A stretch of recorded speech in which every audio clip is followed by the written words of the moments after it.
আমাদের বাংলা একটা কথা বলে, যা করে আল্লাহ। নিজের কোনো রোল প্লে নাই, নিজের কোনো প্রিকশন নাই, কোনো প্ল্যানিং নাই, কোনো পলিসি নাই, কোনো স্ট্র্যাটেজি নাই, বলে আল্লাহর উপর ভরসা করলাম, যা করে আল্লাহ, এরকম বলে না? এই যে যা করে আল্লাহ বলে যে তাওয়াক্কুল করলেন, এটা বিষ্ণু ইসা ইসলামের শিখানো পন্থায় তাওয়াক্কুল হয়েছে? কথা বলেন, হয়েছে? বিষ্ণু ইসা ইসলাম তো অপারগতা, দারিদ্রতা, অলসতা, অকর্মণ্যতা থেকে আল্লাহর কাছে পানাহ চেয়েছেন। তা আপনি এটা কি তাওয়াক্কুল করলেন? এটা তাওয়াক্কুল হয়নি। তাওয়াক্কুলের একটা সুন্দর পিকচার আমি আপনাদের সামনে এখন উপস্থাপন করব, আপনারা যদি একটু মনোযোগী হন। মনোযোগ আছে তো সবার? তাওয়াক্কুল কিভাবে করতে হয় আমরা একটু বিষ্ণু ইসা ইসলামের বায়োগ্রাফি থেকে দেখি। রাসূল সাল্লাল্লাহু আলাইহি ইসলামের হিজরতের ঘটনাটা আমি 1 মিনিটে একটু আপনাদেরকে সংক্ষেপে শোনাই, যে তাওয়াক্কুল কিভাবে তিনি করেন। ইসলামে তাওয়াক্কুল হচ্ছে কর্ম শেষে ফলাফলের জন্য আল্লাহর উপর নির্ভর করা। কারণ আমি কাজ করলাম, ফলাফল পজিটিভ হইতে পারে, নেগেটিভ হইতে পারে, ওটা নির্ধারণ করবে কে? ফয়সালা দেয় কে?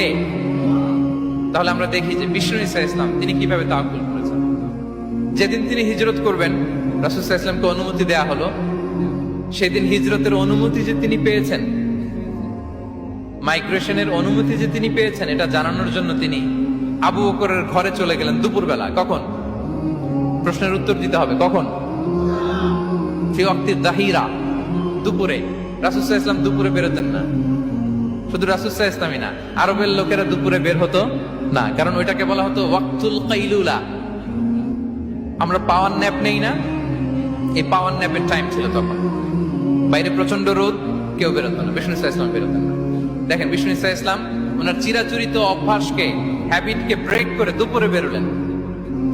বিষ্ণু ইসা ইসলাম কখনো ম্যাস্ক পরতেন না, মানে মুখ ঢেকে চলতেন না, সবসময় মুখ খোলা। ওই দিন তিনি ম্যাস্ক পরে বেরোলেন। মুতাকান্নিআন, খারাজা মুতাকান্নিআন, মানে রুমাল দিয়ে মুখটাকে ঢেকে বেরোলেন, দুপুরবেলা বেরোলেন। মানুষের চোখের সামনে যেন তিনি না পড়েন, দুপুরে বেরোলেন, মুখ ঢেকে বেরোলেন। আবু বকর রাদিয়াল্লাহু তাআলা আনহুর ঘরে যেয়ে বললেন, উযিনা লি বিল খুরুজ। আবু বকর, অনুমতি দেয়া হয়েছে, ঘরে কারা কারা আছে একটা কথা বলবো, সবাইকে বের করে দাও। আখরিজ মান ফিল বাইত। আবু বকর বললেন, ইয়া রাসূলুল্লাহ, ঘরে তো আপনার ফ্যামিলি। আয়েশা রাদিয়াল্লাহু তাআলা আনহার সাথে ততদিনে বিয়ে হয়ে গিয়েছে, কিন্তু সংসার শুরু হয়নি। দে আর পার্ট অফ ইউর ফ্যামিলি, আপনার সংসার, আয়েশা, আসমা। তখন তিনি আশা ফিরে পেলেন, বললেন ঠিক আছে তাহলে শোনো, উযিনা লি বিল খুরুজ, অনুমতি দেয়া হয়েছে, আমি থাকবো সাথে? রাসূল সাল্লাল্লাহু আলাইহি ওয়াসাল্লাম বললেন, হ্যাঁ তুমি থাকবে। ওই দিন রাতে ওনারা বের হলেন। মক্কা থেকে মদিনা একদিকে, উনি বেরোলেন আরেক দিকে। ধরেন মক্কা থেকে মদিনার রাউট হচ্ছে এইদিকে, তা আমরা তো এইদিকেই বেরোবো নাকি? কথা কি বুঝতেছেন? বিষ্ণু বেরোলেন কোন দিকে? এইদিকে। সুবহানাল্লাহ বললেন না? এজন্য আবেগ একটু কন্ট্রোল করতে হবে। আবেগ আর বিবেকের সমন্বয় লাগবে, প্রপার স্ট্র্যাটেজি লাগবে, ওয়েল প্ল্যানিং লাগবে, তাহলেই সেই নেতৃত্ব আবার মুসলিমদের হাতে আল্লাহ ফিরিয়ে দিবে। মক্কা থেকে মদিনা এদিকে, বিষ্ণু বেরোলেন এদিকে। বের হয়ে চলে গেলেন গারে সাউরে, সেখানে তিনি থাকবেন। এগুলো হচ্ছে বিষ্ণু ইসা ইসলামের প্রিকশন। এবার দেখেন আবু বকরের প্রিকশন কি ছিল। আবু বকর রাদিয়াল্লাহু প্ল্যান করলেন, বিষ্ণুনবী যেহেতু 3 দিন এই গারে সাউরে থাকতে চান, রাত্রিবেলা বের হয়ে তো ওনারা অবস্থান শুরু করলেন, তাহলে 3 দিন মক্কায় আমাদের ব্যাপারে কি বলে, কে কি বলে, এটা আমাদের জানার দরকার আছে না নাই?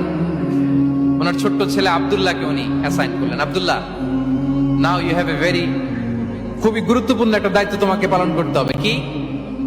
তুমি সকালবেলা মক্কার বাজারে যে এই দোকানে যাবা, ওই দোকানে যাবা, ওই দোকানে যাবা, দেখবা যে মক্কার কুরাইশরা কে কি বলে, কারণ তারা তো আমাদেরকে খুঁজবে, তন্ন তন্ন করে খুঁজবে। তারা কে কি বলে এই তথ্যটা এসে আব্দুল্লাহ তুমি আমাদেরকে দিয়ে দিবে। সুবহানাল্লাহ।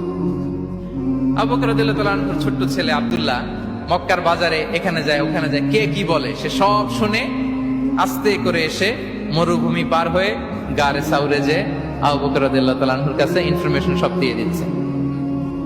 কিন্তু দেখেন, যেই মুহূর্তে আব্দুল্লাহ তথ্য নিয়ে মক্কা থেকে গারে সাউরে আসে, আব্দুল্লাহ যখন হেঁটে হেঁটে আসে, মরুভূমির বালুর মধ্যে তার ফুটপ্রিন্ট পড়ে যায় না?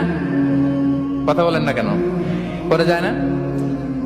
তা আবু জাহেল, উতবা সাইবার তো বেশি কষ্ট করা লাগে না, তারা খুঁজতে খুঁজতে যখন আব্দুল্লাহর ফুটপ্রিন্ট পেয়ে যায়, ছোট্ট বাচ্চার ফুটপ্রিন্ট, এটা ফলো করলেই তো আবু বকর আর মুহাম্মদ, ঠিক ঠিক কিনা? সুবহানাল্লাহ। আবু বকর রাদিয়াল্লাহু তাআলা আনহুর প্ল্যানিং দেখেন।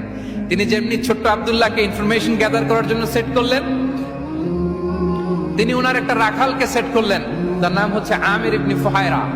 আমির ইবনে ফুহায়রাকে তিনি অ্যাসাইন করে বললেন, আমির, আব্দুল্লাহ যখন সকালবেলা আমাদেরকে ইনফরমেশন দিয়ে চলে যাবে, তুমি আমার ছাগলগুলোকে এনে মরুভূমির এই জায়গায় একটু চালাবা।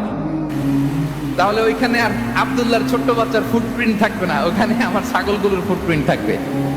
সুবহানাল্লাহ। এত আসতে বললে হবে? আল্লাহু আকবার, আল্লাহু আকবার, আল্লাহু আকবার।